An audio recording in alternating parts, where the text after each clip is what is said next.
first got out there. It's like, oh, I hate that it's a tropical system, but you can feel the air. Yeah. So it's a system that's moving in? No, there are actually two storms that are entering the Gulf, which regrettably both potentially for the first time in our lifetime, which we keep saying a lot this year, that potentially we would have two storms enter the Gulf, one slated now projected to enter in the Houston, Galveston area, and one slated to come in somewhere between Pascagoula, Mississippi, and Pensacola. So that's a little bit ominous to think about, but it does provide some air and some cool air coming in. So it's beautiful here this morning. Let's keep an eye on those. We were helping out a little bit, or had made some trips down to Panama City after Hurricane Michael, which was a Category 5. So that's not something they need again.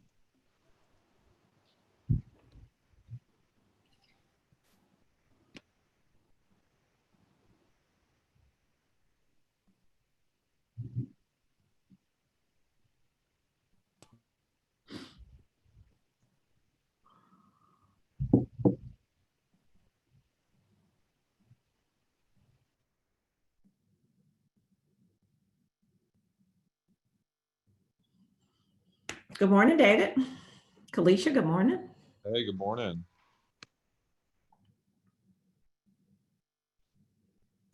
Good morning. Kalisha, you're on my list to connect with at some point as fellow nurses. Absolutely. I'll reach out. On rogue, right? Yeah, I tell them they haven't come to take my license yet, but Okay.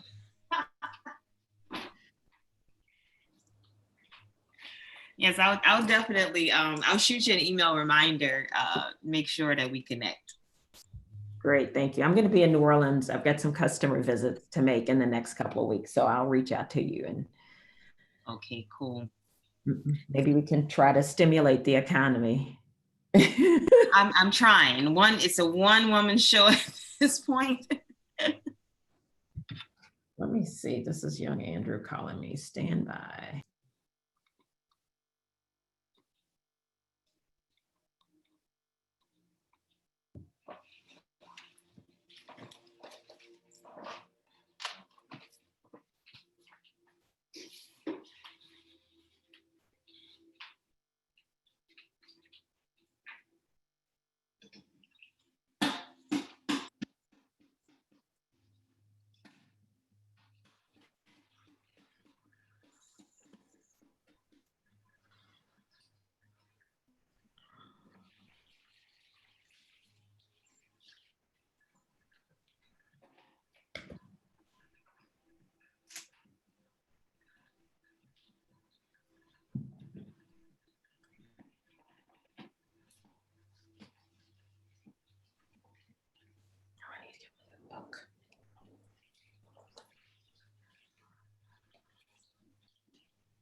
I need to get my notepad.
Andrew, good morning.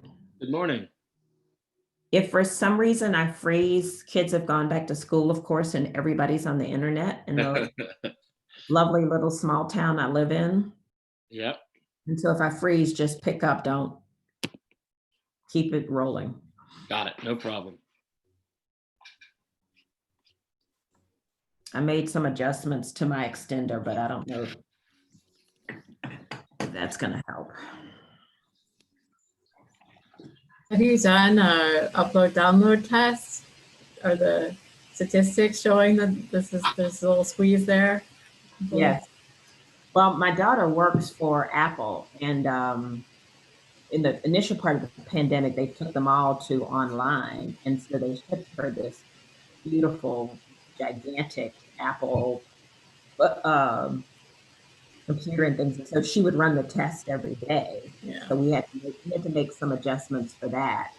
But there's a point where when the bandwidth even every day, she had to drop off because she just didn't have enough bandwidth, depending on the use in the area.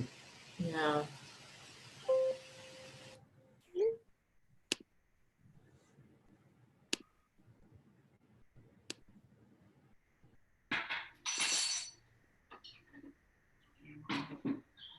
Good morning. I see some of the commissioners joining. We've got a few minutes, and so thank you for joining us and adjusting your schedule this morning.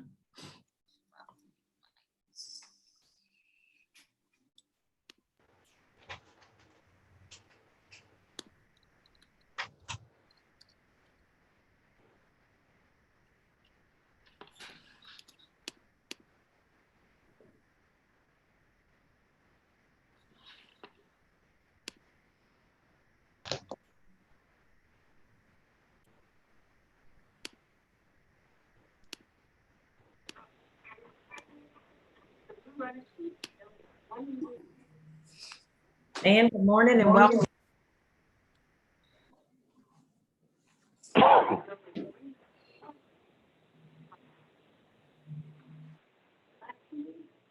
was in New Orleans 2 weekends ago, Stan, and I made 5 restaurants in 2 days. So I tried to do my part to stimulate the restaurant economy in New Orleans. God bless you. We need it. Yeah, oh gosh. There was some tough, the service was wonderful, but I was in Mr. V's for lunch on a Saturday with 5 tables running, and it was just heartbreaking. Yeah, it's awkward. That's a good description. And these businesses just aren't made to operate to try to cover their costs. And it puts a lot of the workforce at risk and puts a lot of the investment at risk too. So we'll just keep pushing forward. Yes, but the staff everywhere made me feel safe, and the seating was safe. So I really felt safe in every establishment. Yeah, we spent the weekend down there. We spent Friday through Sunday down there last weekend and did the same thing. And, just saw some that did it even better than anyone could expect them to do. And from sanitation and social distancing and menus on QR codes and things like that, and disposable menus. So they're certainly set up for it, and this restaurant conditional permit has been a godsend to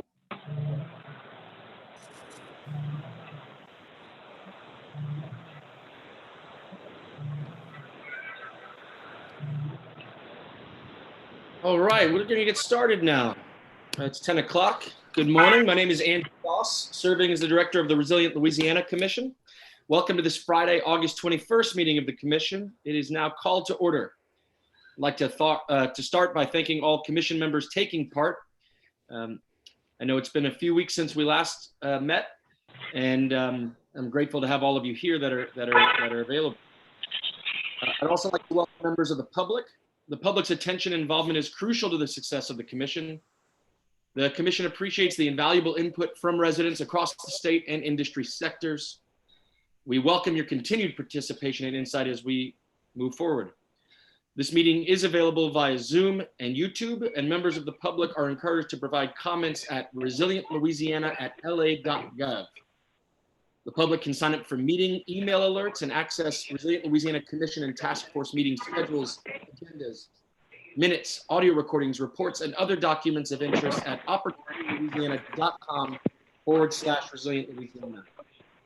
At this point, we'll conduct a roll call. First, I'd like to recognize that I do see the following commission members present: Terry Sterling, Secretary Kimberly Lewis Robinson, Dr. Jim Richardson, Scott Henskins, Bill Hogan, Tyron Picard, and Tim Temple. I'd like to just check the others on the roll. Secretary Pearson, I believe, is not able to be here today. Are you here, Secretary Pearson? Commissioner Jay Darden, Representative Paula Davis, Senator Ronnie Johns, Lieutenant Governor Nungesser, Michael Lafitte, Walt Leger, Key Martin. Here. Oh, great, thank you. Sonia Perez. You let me know she'll be coming in a little bit late. Louis Wren. Jade Brown Russell. Okay, at this time that makes 1, 2, 3. We have 8 people present, which is not a quorum. That's okay today. In accordance with I'm getting a call from Louis Wren that says he's actually on. So I'll note that. I'm present also. This is Walt Leger. Oh, and Walt Leger, great. Okay, that gives us 10, which is a quorum. In accordance with RS 4217.1 and Governor John Bell Edwards' executive orders, today's meeting is held via video conference. Going to those curves. As the RLC would otherwise. You'll be ready next time, right? Yeah. Sorry, if everybody could mute themselves, that'd be great. Registration, insurance. Or if Lauren, if you're able to mute everybody, thank you. So in accordance with revised statute 4217.1 and Governor John Bell Edwards' executive orders. Yeah. Well, we'll check the alignment. That'll be included if it needs it. The alignment, thank you. We'll check the alignment. Okay. I'm sorry for the interruption, but Lauren, if you're able to just mute everybody. Today's meeting is held via video conference because the RLC would otherwise be unable to obtain a quorum due to the COVID-19. So I'll know for when they get their oil changed, but needs to be This done. meeting been is a held good in a car. manner that will allow observation by members of Driven the heck public out of it, as set man. forth in the 6 notice months I've had it. on Thursday, August 20th.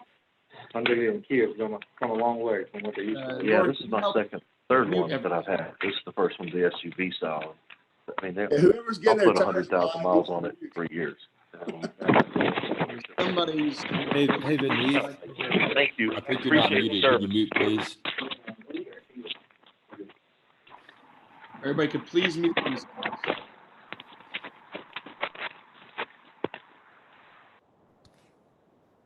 All right. Nope, still not there. Somebody called in that's not on mute because it's, I don't want to disrupt the presenters who are about to start.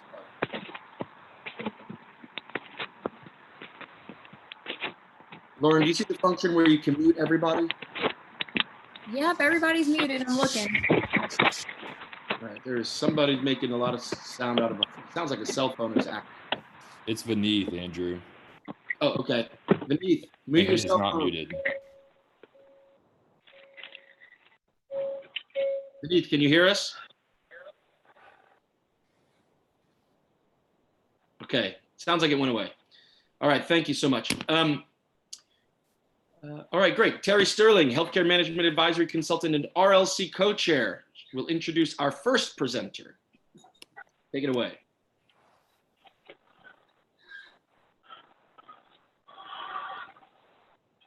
Terry, you are muted. I'm sorry. There we go. Great. Thank you. Thank you. Good morning, commissioners. Thank you for joining us, and thanks to our task force leaders and other members, and certainly to the community. As we progress through the work of the RLC, one of the areas that we did not hear from was housing. And so we are pleased this morning to have Ann Carpenter from the Federal Reserve join us. Ann is the Director of Policy and Analytics, managing applied research and policy efforts related to community and economic development. Her work is on housing, land to increase mixed income housing. Prior to joining the Fed, Ann was a senior research associate at Georgia Tech Research Institute. She's a graduate of the University of Michigan, and where she holds a master's doctorate degree in city from Georgia Tech. We welcome Ann Carpenter from the Fed. All right, well, thank you, Terry, for the introduction. Also, thanks for the invitation to Terry and to the rest of the commission. I'm going to go ahead and share my screen so that I can walk you through the slides that I've presented today. Ms. Carpenter, may I interrupt for just one moment? I apologize, but I'm going to, I'd also like to go ahead and introduce the next presenter so that you all can get into dialogue after you present. Is that all right? Sure. Yeah. Okay, we also have on the phone or on the webinar, Andronika Morris. She serves as the Executive Director for Housing NOLA, a 10-year public-private partnership working to end New Orleans' affordable housing crisis. The 10-year strategy and implementation plan released in 2015 indicates the need for 33,600 new affordable housing opportunities by 2025. Gambit Weekly named Ms. Morris New Orleanian of the Year for her role in Housing NOLA's historic efforts in 2017. As a part of celebrations around New Orleans' historic tricentennial anniversary in 2018, JP Morgan Chase partnered with NOLA.com to name Ms. Morris one of 12 icons of New Orleans as part of its 300 for 300 campaign. Ms. Morris, are you on the phone? Can we see you for a second?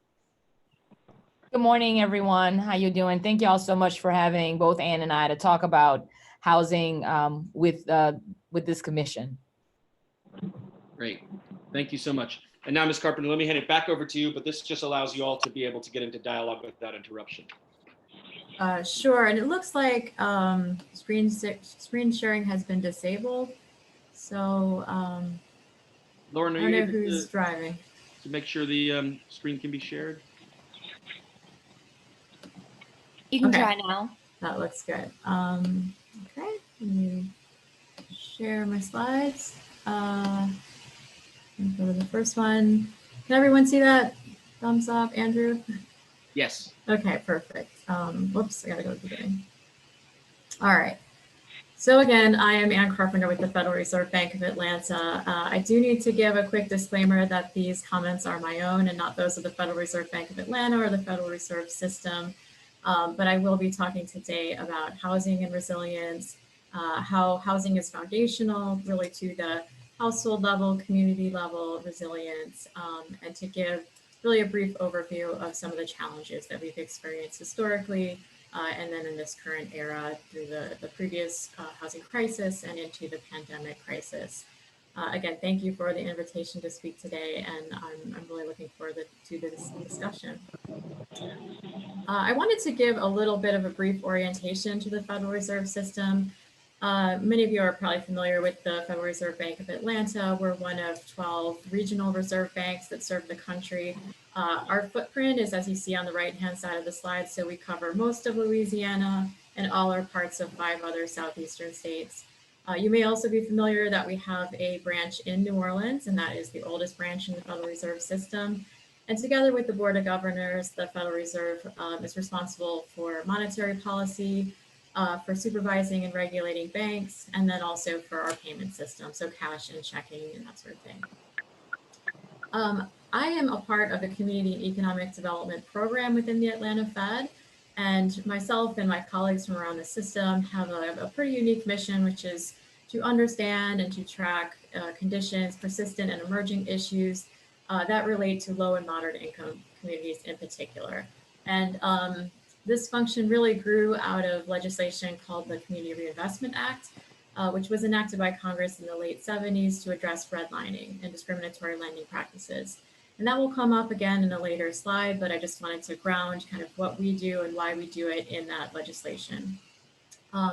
As you can see on the slide, we have a few kind of pillar areas that we work across in our Federal Reserve Bank of Atlanta Community Development Program. One is housing in neighborhoods, which we see as so fundamental to promoting economic mobility and resilience in our district, and really to help to promote kind of a more inclusive economy, to activate financial, human, and social capital across the communities that we serve. And we do this with a variety of activities on the research end and also with engagement work that we do in communities.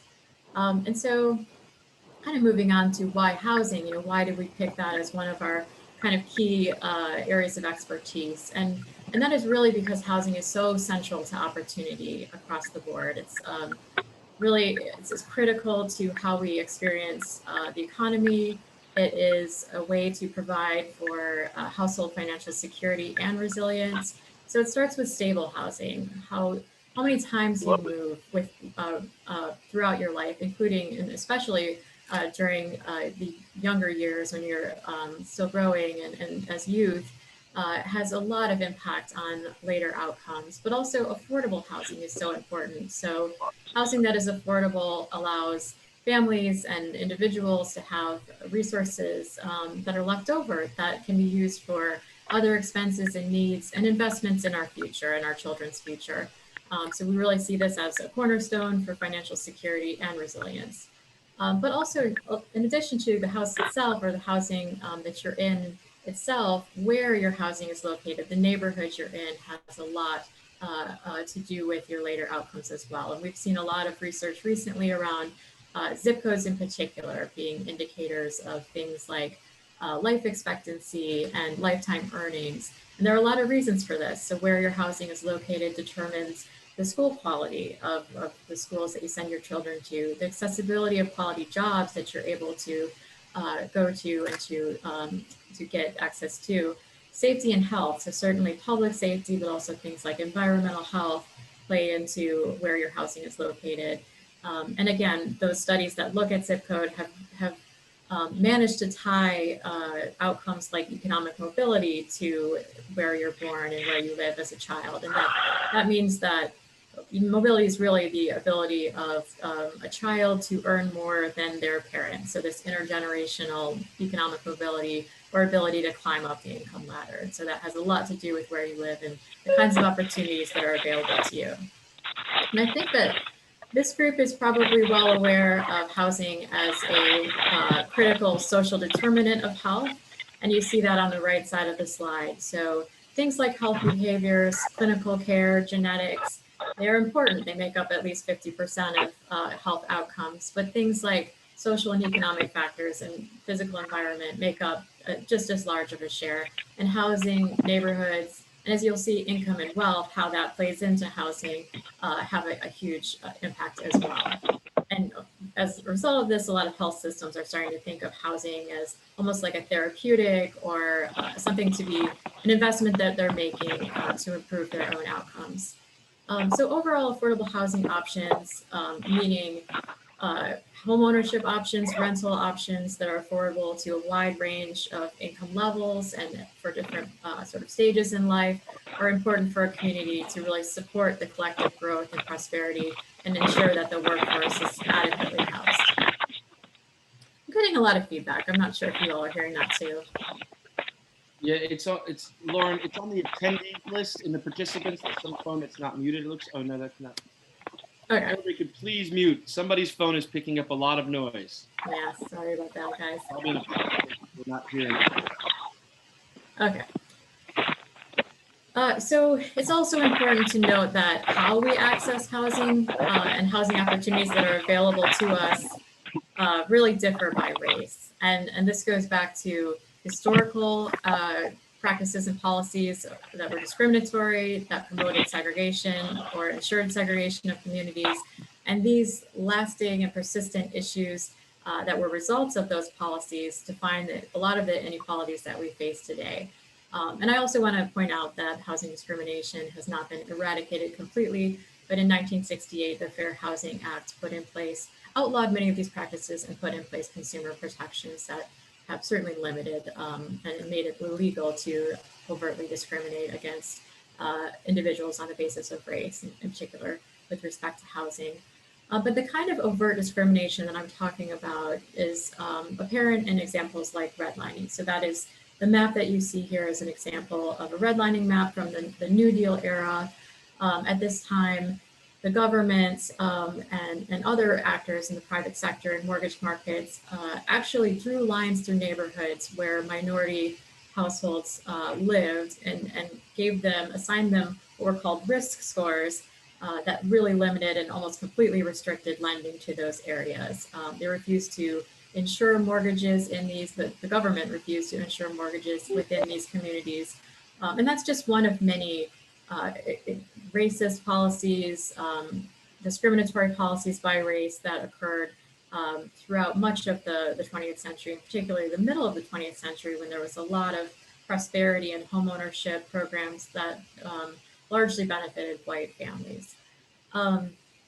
And The Color of Law is actually a terrific book by Richard Rothstein that outlines redlining, but many other types of practices like racially restrictive covenants, zoning practices. There's quite a few other examples out there. Redlining is more well known and is also, as I mentioned, the Community Reinvestment Act is a piece of legislation that we at the Atlanta Fed are responsible for regulating.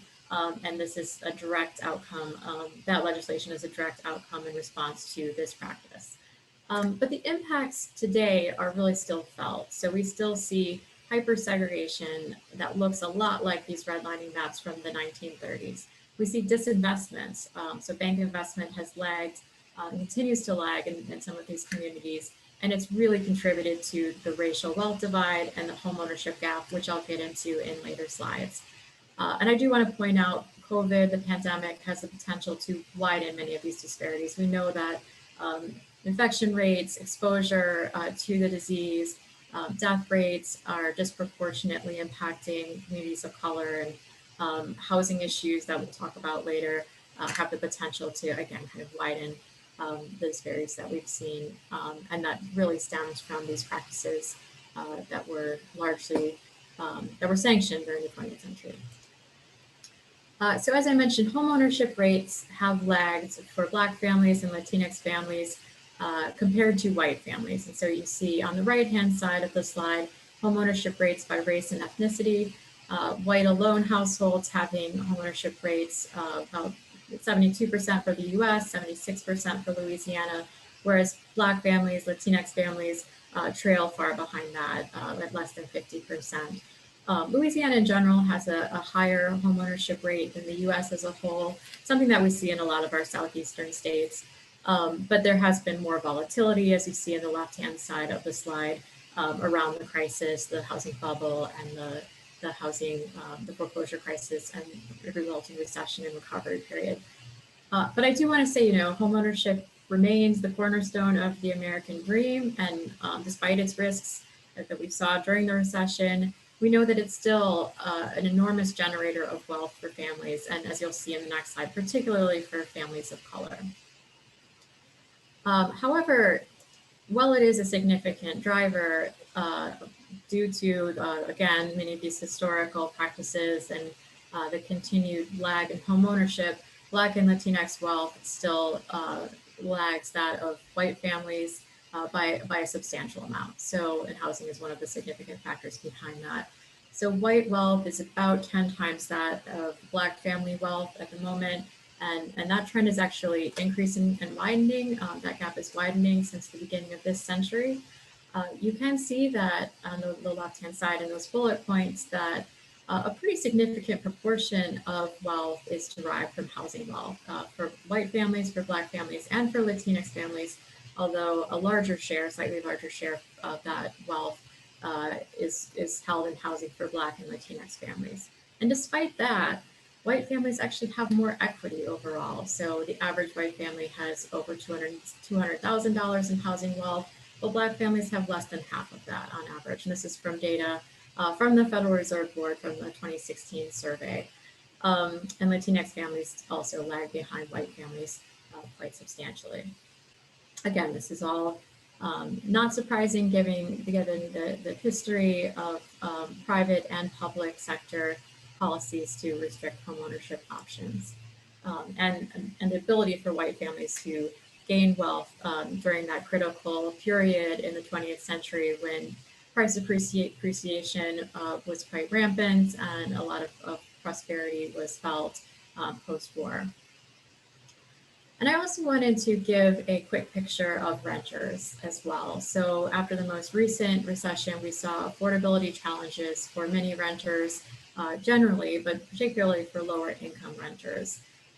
This is because of stagnant wages, because of increasing demand for rental housing as folks were kind of pushed out of homeownership or lost their homes due to the foreclosure crisis, and increasing rental prices overall due to this lack of supply and increase in demand. So what we think of as affordable housing or affordable rental housing is housing that the rents are only 30% or less of the household total income. 30% is considered an affordable threshold. So if you see the graph on the left, overall, the US and Louisiana tracks a bit higher than 30%. So the average household is paying a little bit more of their income towards rent than they ought to be in order to have an affordable housing situation. And for Louisiana, that's actually been tracking upward since kind of the recovery period. These are pre-pandemic numbers, so it's unclear what the impacts will be in the upcoming census that's currently underway and certainly beyond that. But if you look at the right-hand side of the slide, this is where we see levels of cost burden. So the percentages of renter households who are paying more than 30% of their income on housing or an unaffordable amount of their income on housing by sort of income category. So the very right-hand side of that bar chart, you see extremely low income and very low income. And these are folks making $40,000 a year, $20,000 a year or less. And the vast majority of these folks are cost burdened. They're paying more than 30% of their income on housing. And that red bar is actually the share that's paying over 50% of their income on rent. So if you think about that extremely low income category, that's a very small amount of money that's left over to pay for any other expenses, any shocks or stresses, pandemic related expenses, etc. So cost burdens, again, you can see are across the board. There's a fair share of renter households who are facing a cost burden, but it's particularly acute in those lower income categories. And I just wanted to nod to, like I said, those were pre-pandemic data, but the pandemic is really causing a more precarious housing situation, which could be exacerbated amongst racial categories, or racial disparities could be exacerbated by this pandemic. So what you see here are late or deferred mortgage payments as of July 16th to 21st. This is the Household Pulse survey that's been going out roughly every week since the beginning of the pandemic. And there is a non-trivial share of households who have not paid or have deferred a payment towards their mortgage or their rent in the past week or so, or during that week. This amounts to about 1 in 4 renters nationwide, and in Louisiana, it's actually 1 in 5 renters nationwide, and in Louisiana, it's about 1 in 4. But you can also see these disparities are quite clear between White and Asian households and Black and Latinx households. So again, an issue where we're ought to be concerned about how this will play out on the ground, particularly after July and after August, when when eviction moratorias expire, when unemployment insurance extended benefits run out, when those stimulus checks have run out, and when folks will really be up against a wall in terms of facing either a foreclosure or an eviction. And I also want to note that these data, this is an analysis by the Federal Reserve Bank of St. Louis, and they found that there were disproportionately high shares of later deferred payments among households with children as well. So another thing to be concerned about, certainly, for ensuring the public safety and public health, but also the stability and resilience of households, particularly those with children. I wanted to just quickly hit on an issue or kind of a data point around our federal allocation of housing subsidies. And we have a not very neutral policy in this respect, in which most of our federal housing expenditures actually go towards wealthier homeowners, which you see on the right-hand side of this bar chart, while most of the need is actually felt by particularly renters, but certainly those with lower incomes. And these are data from 2015. So this is before the Tax Cuts and Jobs Act, which has perhaps evened this out just a little bit by putting a cap on the mortgage interest deduction and eliminating the real estate tax write-off that was available to higher income households in particular. But still, what we see from an analysis of the Tax Foundation that they did after the Tax Cuts and Jobs Act is that the lion's share of these subsidies are still going to higher income and higher wealth households, generally through the mortgage interest deduction. So it's not a neutral policy. I've talked a lot about home ownership and all of the benefits that it confers. So I do think that that is still a worthy kind of policy goal. However, it's pretty clear that in terms of how it's being allocated and whether or not it's being allocated to those with the most need versus this enormous amount of or number of households who have cost burdens, who are paying too much for their housing, either renters or homeowners. There's sort of a mismatch there, one could say. And I wanted to touch on one other issue that I think is quite important for thinking about resilience, for thinking about post-pandemic resilience as well, and it really does impact Louisiana and other states in my district quite acutely, and that's heirs property. So if you're not familiar with this issue, when someone passes away without a will who owns property, that property is left to their children. If their children are deceased, it goes to their children's children. So as you can see in this kind of family chart or family tree here, it can become a situation where dozens, sometimes even hundreds of heirs own the property and own shares of the property, but in a joint ownership way where the property is not divided, it's an undivided interest. However, they do not have what's called clear title. So there's a lot of things that they're restricted from doing, like getting bank loans or producing income, certain types of income on that site. But they're also, as many of us have probably experienced, different familial disputes that can pop up, as well as folks from the outside who can come in and buy out an heir and force an actual sale of the property. And this has happened over generations and has contributed quite significantly to the loss of Black-owned land in this country, especially in the Southeast, because this is an issue that disproportionately affects Black, Indigenous, communities of color, and low-income and low-wealth households. Again, particularly in the Southeast for historic reasons that I can get into at a later time, perhaps. But some estimates have said that up to 30% of Black-owned land is held in this way, and it's been a tremendous source of land loss and wealth loss and intergenerational wealth loss within the community.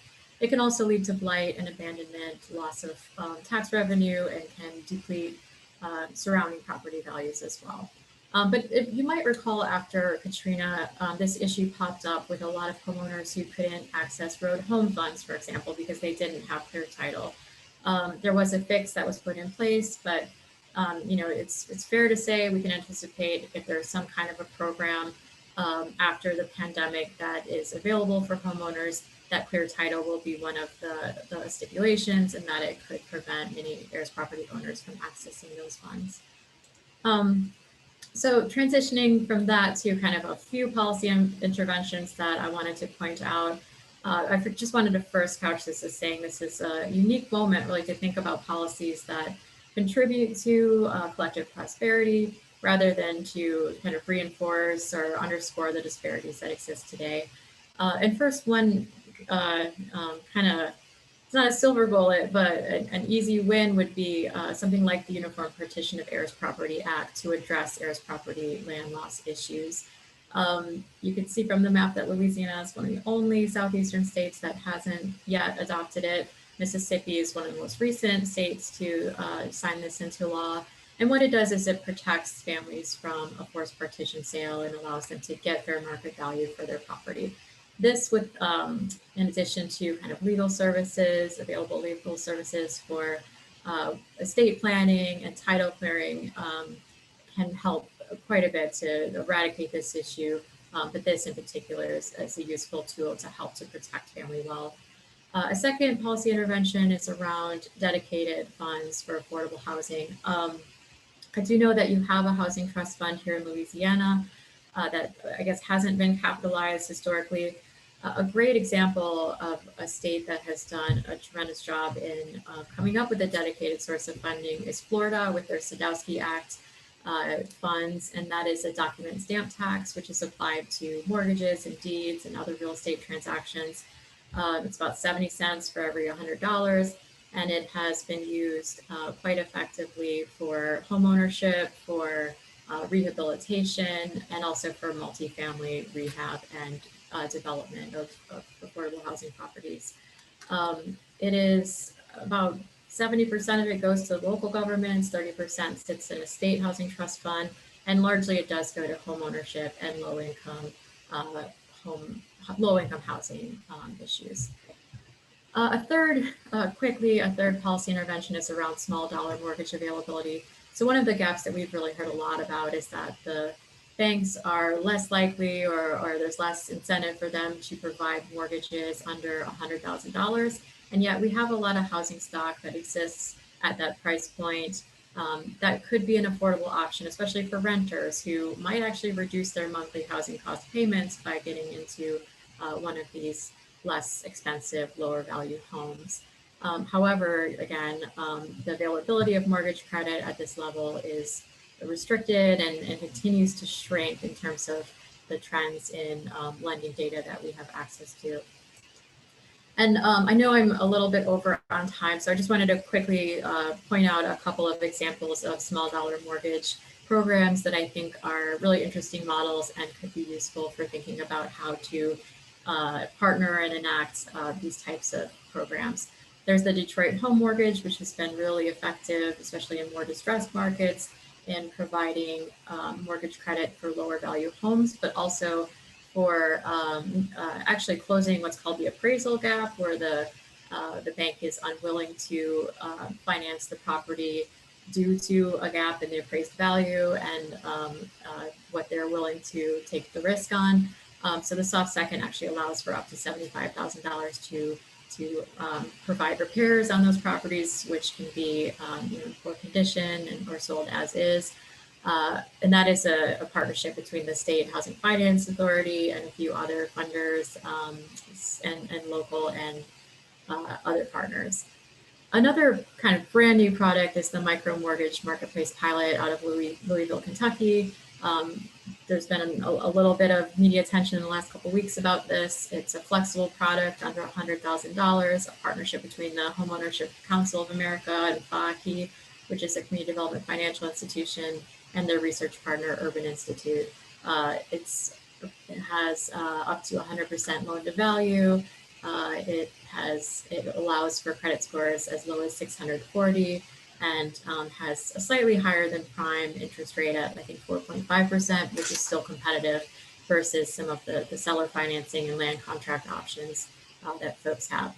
And Hope Enterprise Corporation and other kind of mission-oriented and community-based lenders are always a great partner in this space. This is the niche market that they target, first-time homeowners, homeowners of color, women, et cetera. So Hope has branches in Louisiana, and I hope you all are familiar with their great work. But having small dollar mortgage options out there is really important. Also because the competitors in this market are the cash buyers, the investors, and if there were more options for families, lower income families in particular, to get into these properties with the financing products, this could really do quite a lot of good towards increasing homeownership for that population. And that's all I have. I wondered if there were some questions in the chat or if I could take questions, Andrew. I don't know what your time is like. I see two that have popped up, and I think will be helpful for you to answer. Okay. Before we get to Andronika's Louisiana perspective. Okay. Sorry, it's taking me a minute. Would you like me to reiterate them? The first one is the CARES Act allows for deferral of loan payments. How is the supervisory branch of the Fed treating this? Ooh, that is a good question. So not being in supervision and regulation, I can't speak to exactly how, balance sheet wise, this is being treated. I do know that looking at the foreclosure data or sort of delinquency data that we have access to, deferrals are showing up as delinquent loans. So I hope that they're reconciling that, right? Like that there's these data that we have from mortgage servicers, but that perhaps the banks themselves have a separate accounting system that can ensure that, you know, we're not seeing an increased or a huge amount of risk on the books. But that is a good question, and I can perhaps come back to David with a better response, or to Tim Alexander with a better response. And Mr. Alexander had one more question, which is home ownership equates social and economic inclusion and wealth. In these times, are there programs that citizens can be directed to? Programs for home ownership specifically. So it depends a little bit on where you live. I can't speak as much to in Louisiana what these programs might be. Certainly the Federal Home Loan Bank. I guess you would be served by the Federal Home Loan Bank of Dallas. Most of the financial institutions in your footprint. They have some fantastic products, often for first-time homeowners, but sometimes for other populations, veterans, et cetera. So down payment assistance programs are one thing. Sometimes there are more local programs to help folks get into a property. And actually, maybe Andrenica can speak to this a little bit more too, having more of a local connection to some of the available programs. But yes, there are things out there, and probably resource pages that I can also submit to Tim. Thank you. Andrenica, since you're, let's go ahead and use that as a segue to bring you in and offer Louisiana perspective, and then see where the dialogue leads us. Okay, great.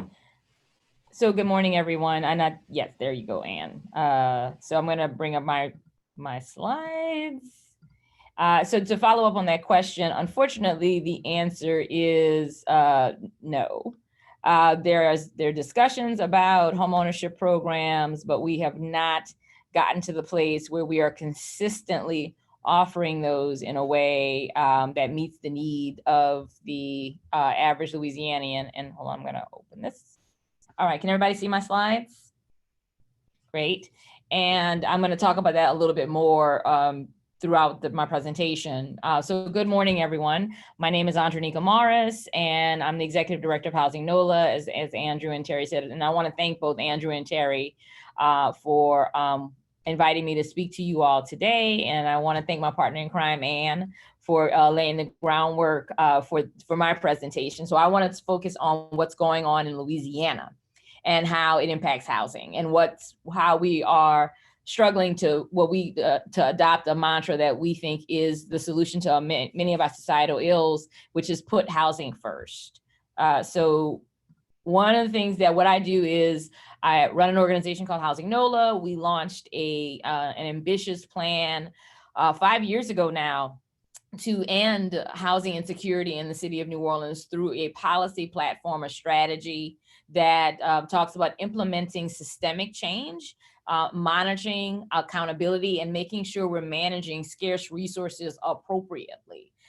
These are all the things that are necessary in order to end housing insecurity in any community, but particularly in New Orleans. And it was a challenge. It was one that we saw as a challenge that we could actually achieve because of what had happened with Katrina, the funds that had been made available and the resources that were still left and the resources that were still missing, that we needed to have a data-driven strategy, not simply taking the billions of dollars that had been invested in New Orleans and across the state and not investing them without a clearly articulated vision and strategy. So Housing NOLA we release annual report cards. This is an example of one here where we evaluate the efforts. And Andrew mentioned we are a public-private partnership, not formally, but we work very closely with our public officials and community so everyone understands what's going on. And so we evaluate annually what's happening with efforts to implement the strategy that, and I got to remind everybody, this we all agreed to. Everyone came together to participate in designing this strategy. It was not something that's done on the outside. And it's one of the things that's really extraordinary about the process that we have been able to undertake. We've gotten support from partners like the Federal Reserve, National Low-Income Housing Coalition, Enterprise, you name it, partners across the country, across the state, philanthropy, to center the needs of community, look at the resources, look at what's available, the strategies that are actually possible and needed in New Orleans, have everyone agreed to when we're going to deploy them, and then measure those outcomes. So that's Housing NOLA in a nutshell. We've had some policy victories recently over the last few years. In 2019, we're getting ready right now on the 2020 report card. And so we're talking about what happened last year. One of our big items is what we call Fix the Mix, a strategy to ensure that there is appropriately priced housing at every level for everyone. We use data to determine the needs of New Orleanians and to evaluate whether or not the market's moving in the right direction.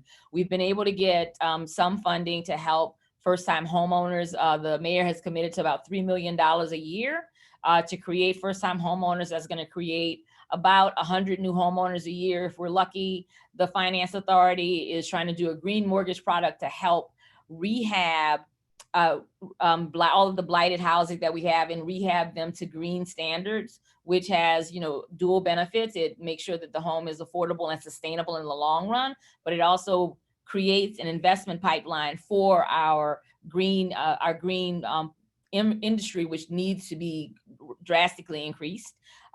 Mixed success with getting some property tax relief bills through the legislature, but not getting them passed across the state, and making changes to short-term rental regulations that at least got some of the funding directed towards our local trust fund. And two of the big victories, as I mentioned, is our Fix the Mix strategy. We're getting our smart housing mix unanimously passed. We got another victory yesterday where the maps that would define where we're going to mandate the inclusion of affordable housing inside of market rate deals.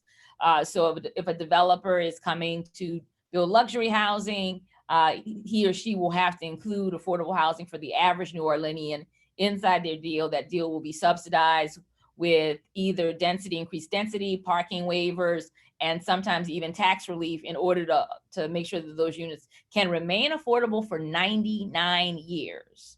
And another one that we were incredibly proud of and so grateful for is Senate Bill 109 was passed last year, which increased the foster care age from 18 to 21. Our young people who are aging out of foster care need to be able to access and stay in housing longer.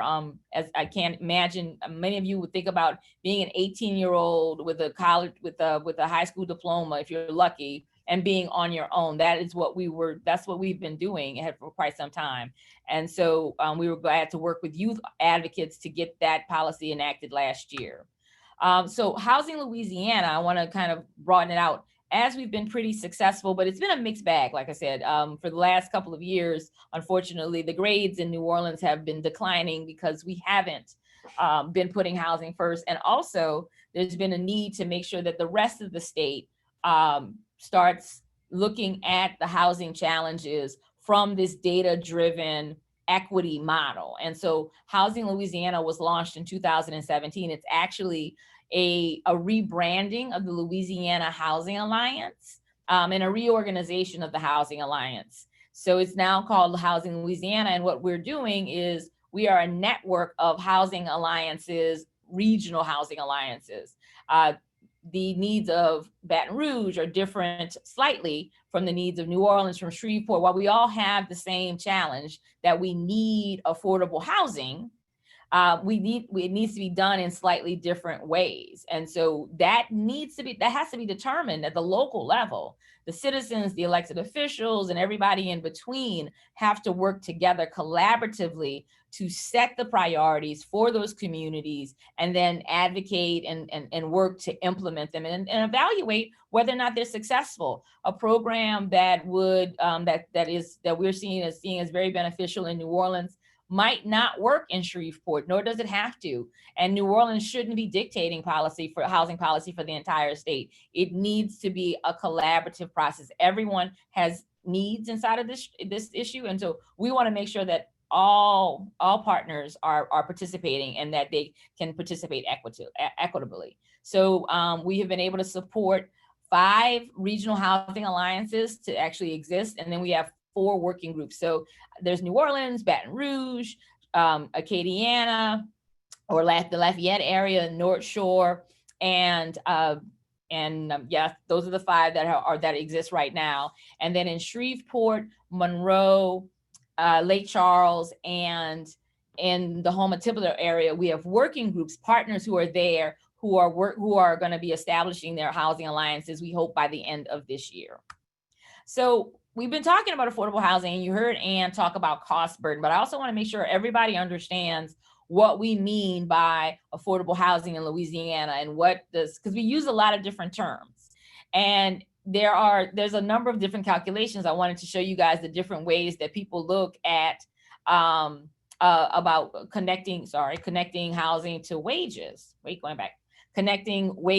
How we connect wages to housing. So MIT has a living wage calculator that says that a single parent with 1 child needs to make about $23.05 an hour to afford to rent in New Orleans. I'm sorry, not New Orleans, to afford to rent in Louisiana. These are not New Orleans' numbers. These are Louisiana's numbers. And we've all heard the fight for 15, and we were fortunate with the COVID unemployment insurance that it was about $15 an hour. And then the poverty wage is actually in Louisiana, $10.25 an hour. If you're making $10.25 an hour or below in Louisiana, you are making a poverty wage. You cannot afford to take care. A single parent with 1 child cannot afford to make ends meet, to pay for food, to pay for transportation, any educational needs, and of course, housing. And then the last figure is an analysis that's done that actually uses the cost burden calculation at 30%. So what we use here is we say you shouldn't spend more than 30% of your gross income on your total housing costs. So if you're a homeowner, that's your utilities as well as your mortgage, taxes, and insurance. And if you're a renter, it's your utilities plus your rent. So in order to afford a 2-bedroom apartment in the state of Louisiana, you need to make $17.48 an hour. That's the rental wage in the state of Louisiana. I know a lot of people are often startled when they see these numbers because they're not making the connection. And the reason we have to talk about this is that this is not a function of whether or not you're working hard enough. This is not possible. If you make $7.25 an hour, it is not possible for you to earn $17.48 an hour. Even if they're 2 working adults, you still don't make enough money to afford a 2-bedroom apartment, much less if you need a bigger apartment. And so this information is important. People need to understand the actual numbers. And that's why we want to make sure that, and I'm sure some people are startled because this is not just a $7.25 an hour problem. This is if you make $12 an hour or $15 an hour, this is still out of reach. This is still, you're going to be living check to check. You're going to be behind on making your mortgage payments. You're going to be behind on making your rental payments. And there are going to be a lot of consequences to that. And so basically a lot of people are living check to check and struggling in Louisiana and across in New Orleans and Louisiana. So one of the things that I wanted to talk about with you guys today is kind of contrasting 2 different cities that have a lot of things in common, Lake Charles and New Orleans, and they're opposite sides of Southeast Louisiana.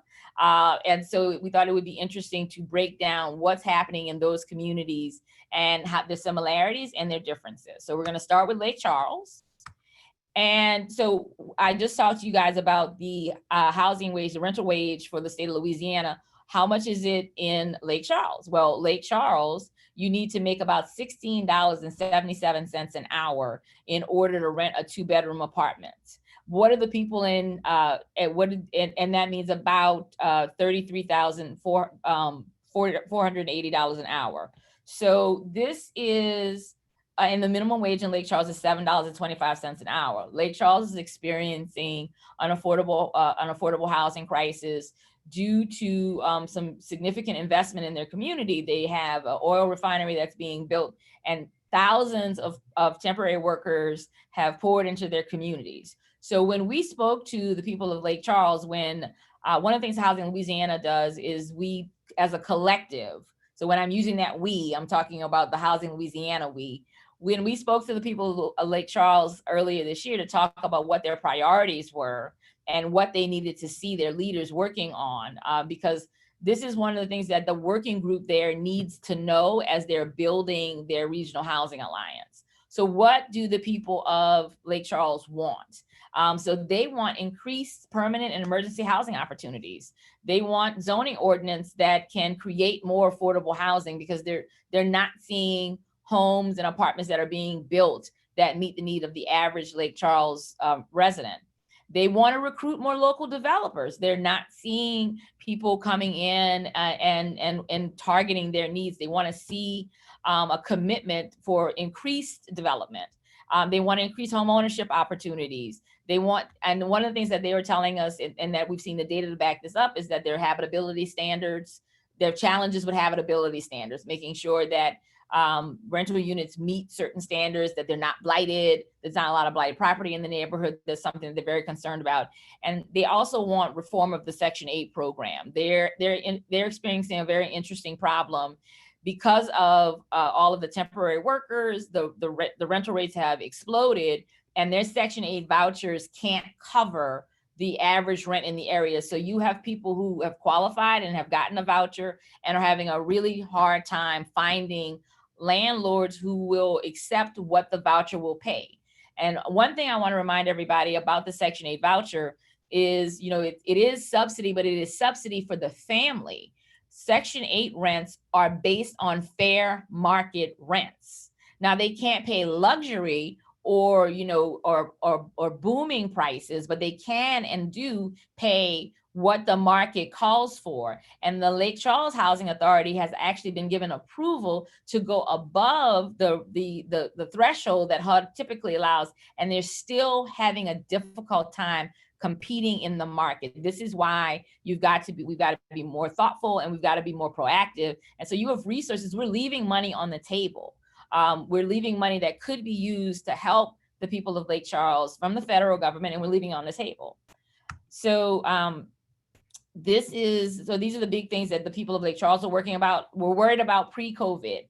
Now with COVID, we've got another set of problems. So what the rental gap in Lake Charles now, with the loss of jobs and because people have this, shelter at home and isolate, the rental gap is about $479 a month. And we're estimating that we need there's an estimate about 4,700 Lake Charles residents who are at risk of losing their homes in the next few weeks, in the coming months, as this turns into an eviction crisis, and that the monthly gap is about $2 million. This analysis was done by our partners at CPEX. Our partners at Enterprise, on the right, you'll see a more detailed breakdown done by our partners at Enterprise, working with the University of Lafayette to really forecast the need through 2021, through July of 2021.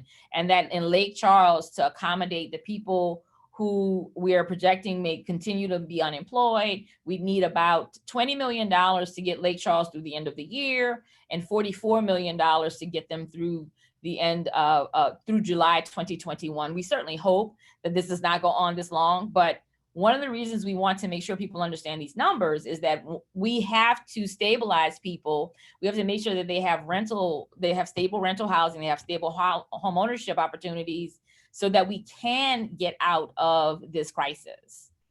So we're gonna move on to the next, let's see, I got a text, so I got 6 minutes. Okay, I can get it done quickly. New Orleans is next. So we talk about New Orleans a lot, and we're gonna go ahead, and I think a lot of you might know this because a lot of you live in New Orleans, but I'm just gonna go over really quickly where the wages are for New Orleans.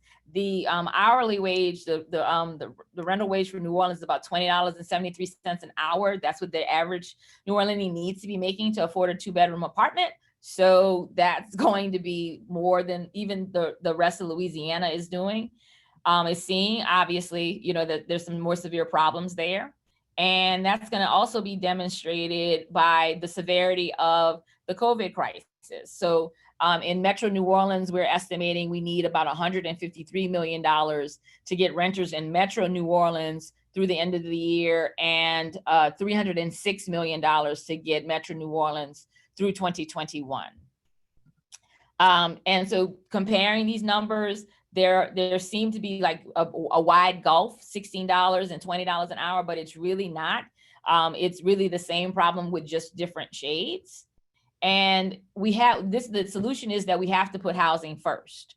We have to implement the policies and the procedures and the funding, frankly, to make sure that Louisianians can stabilize themselves. While we were talking to residents across the state and partners across the state, we have actually set a series of statewide housing priorities for 2020. Number one with a bullet is getting a dedicated revenue source for our statewide housing trust fund. If we had an emergency housing trust fund, this is Louisiana. Why don't we have an emergency housing trust fund? We have hurricanes, tornadoes, people get displaced, rain events, people get displaced all the time. And we need a dedicated revenue source to help people so that we can't just wait for the federal funds, which sometimes take months of years to get settled out.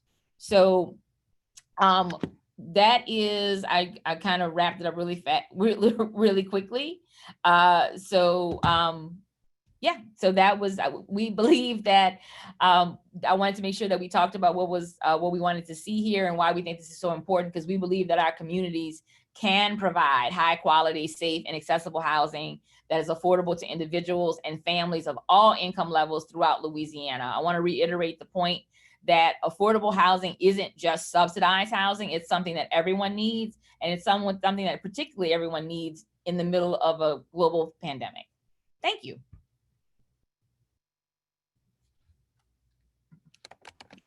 Thank you, Andronika. Thank you, Ms. Carpenter, as well. This is there is so much important data here, and I want to also emphasize that we will be, with your permission, we'd love to share this with everybody, especially so they can look at those housing priorities at the end, because we really want everybody to be able to consider those as we move forward.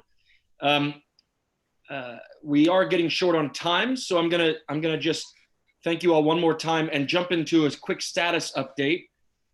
If Secretary Pearson is still on the phone, perhaps he'd like to tell us a little bit about the Charge 2 document. If he's not, I'm happy to just give a few sentences about that. Okay. There he is. He's on, Andrew. I'm not sure. Yeah, I see him. Well, I'll just say real quickly that we do have a great looking document that's in its final stages, and we're excited to share in the coming days. So just be looking out for that. And then there will be a review period. Secretary Pearson will want to introduce that, so I'll let him do that. But just keep an eye out for the document that should be coming very soon. Next, I'd also like to mention Secretary Pearson in his August 12th email suggested the possibility of, as we move forward, that that our meeting schedule becomes a clear, that we have a consistency in it. And he suggested the third Friday of each month moving forward, and wanted to just raise that and see how that sounded to everybody. Feel free to unmute yourself if you have a thought on that. That works for me, Andrew. Great. Does it not work for anybody to just kind of have that as a plan, for me, especially if we look at September, October, November, December?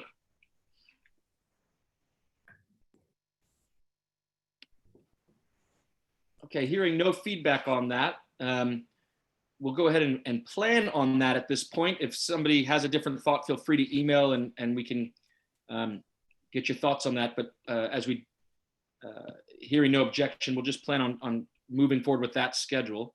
Is there any other business that needs to be raised before we finish up?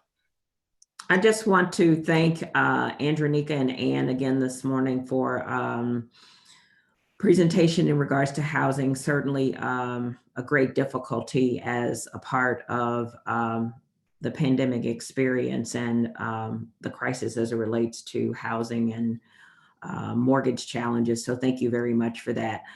Also want to ask the commissioners if there are specific topics that you would suggest we entertain at one of our monthly meetings. Please send those to us and any prospective speaker, or if there's something particular that you believe that we need to revisit as it relates to the ongoing challenges with our recovery from the pandemic and the experience of our citizens. And so if there's a particular topic that you find that we need to or would suggest we bring to the group, please send it our way.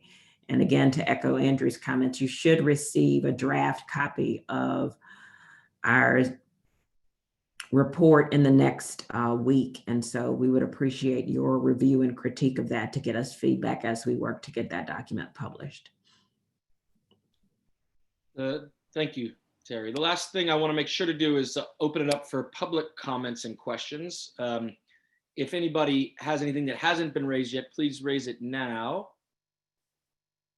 I know we had a couple questions asked earlier. Is there anything that's been sent in email? There's not, Andrew. Great. Hey, Andrew, I have a quick question just on what Terry just mentioned, and also relevant to today's topic on housing. I know that we did not have a housing task force necessarily for this body. And I'm wondering how, if at all, housing will be incorporated into our report, and just wanted to know if you, I know we'll get the draft, but I definitely think this is an issue that speaks, it's a common theme that kind of runs through everything. But just wondering how we want to make sure that this kind of stuff gets folded into our report. Carrie, do you have any insight on that? As it exists today, Jade, there is a section in the report that is related to equity. And you will see housing mentioned there. We may need to sharpen some of the points. And so I would just I will encourage everyone, because I've spent quite a bit of time with the draft, is to please go back to those 400 pages. There's tons in there, and trying to get it into a meaningful 20 to 25 page document has been a challenge. And so I just encourage you, when you get the summary, it's well done. It's coming together. It's probably 80% to 90% there. But I would encourage everyone to take the opportunity to make sure that as we summarize and highlight the points, that you feel like it speaks to those things that are most important, that we as the commission and 300 of us who've worked in task forces, but also that as we advocate for whether it's policy change or partnerships or other strategies to address them. So I encourage everyone to take a deep dive when you get the draft copy. Okay, thank you. And I too wanted to just thank our presenters for today. Just heartbreaking information, but definitely data and priorities that we need to be paying attention to in a major way. So thank you.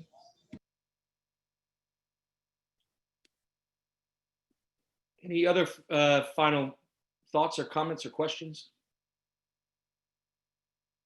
Okay, with that, we will adjourn this meeting, and we'll plan on meeting on the third Friday of September, which is Friday, September 18th at 10 a.m. again. And we'll keep you posted on that. Thank you all so much. This meeting is now adjourned. Thank you. Oh, actually, I'm sorry. May I have is there a motion to adjourn the meeting? Motion to adjourn. Second. Seconded? Okay, thank you so much. Meeting is adjourned.